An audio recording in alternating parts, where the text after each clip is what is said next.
আমি মরে গেলে জগৎ বুঝবে আমার দামটা কি। তারা ঠিকই মরে যায়, জগৎ একদিন তাদেরকে আর ভুলে যায়। কারণ দুনিয়া এত ব্যস্ত, কেউ কাউকে মনে রাখার বেশি টাইম পায় না। একটু জানাজার নামাজে খেয়াল করে দেখেন, অনেক কষ্ট করে মানুষ একটু জানাজায় যায়, নামাজটা পড়ে আর দেরি করে না।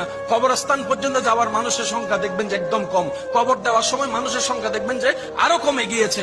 মানুষের ব্যস্ততা এমন, আজকে যেরকম আপনার আমার অন্য কারোর জন্য টাইম নাই, একদিন ওদের হবে আমাদের জন্য কারো টাইম থাকবে না। সেজন্য মনে রাখবেন, পৃথিবীর যতই আপন হোক, যতই কাছের হোক, যতই রক্তের হোক, যতই ভালোবাসার হোক, কেউ কারো আপন না, কেউ কারো আপন না।